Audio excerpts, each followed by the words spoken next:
Hi guys, this is your Faad Guy Aditya Arora here and I'm back with yet another video. Today we will talk about how to scale your startup. This is our last video in this series of how to start your startup from scratch, and thanks for giving all the love. So without further ado, let's get started in 3, 2, 1.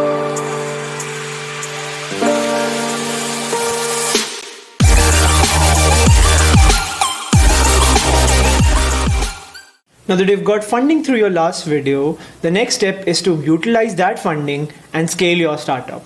So today we will talk about how to scale your startup and make it big. So don't worry, we'll discuss it using the ABCDE approach. What is that? Let's get started. A stands for affected audience. Determine your market size, which will be positively affected by the value add that you will bring to them through your goods or services.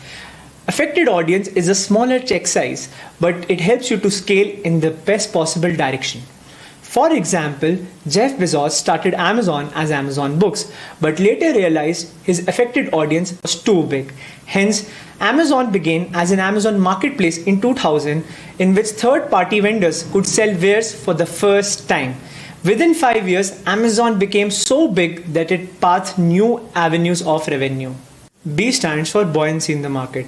In order to ensure continuous demand of your product or service, make sure to come up with innovative products that adds up to the customer integrity and the confidence in the product or service.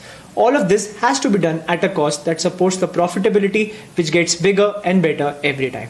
For example, Amazon launched the easy return policy and Amazon membership at just 999 rupees per month in order to make sure that the customer integrity in the e-commerce giant remains intact. C stands for credibility.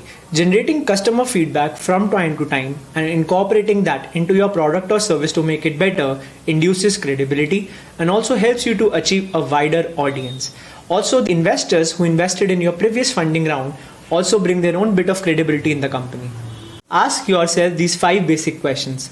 Number 1, which areas do I need fund for?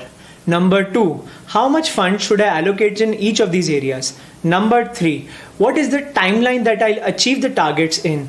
Number 4, what exactly are my targets with the available funds that I can achieve? Number 5, when will my targets be achieved and when will I raise newer funds to set newer targets? If you get answers to these 5 basic questions, your distribution part gets sorted. And then you're also scaling up in a very timely and focused manner. E stands for early attention. There will be a lot of warning signs that you will get during your startup journey. This could be decreasing unit economics, increasing competition, decreasing per employee productivity, increasing management and overhead costs, decreasing vendor supply relations. If you get these warning signs, make sure that you put a thought around them, re-strategize, and then scale accordingly with the right strategy. If you identify these warning signs at the earliest, it will help you to scale again in the right direction. These were a few strategies that you can use to deploy to scale in the right direction. In case you are a funded startup, I've also told you how to use investor funds responsibly to make sure that your market credibility remains intact. This, we come to the end of the video and also the end of our series, How to Start a Startup from Scratch. We'll be starting a new fresh series on this channel very soon. So make sure you are subscribed and invite your friends to subscribe to the channel as well. Till then, it's your Faad Guy signing off.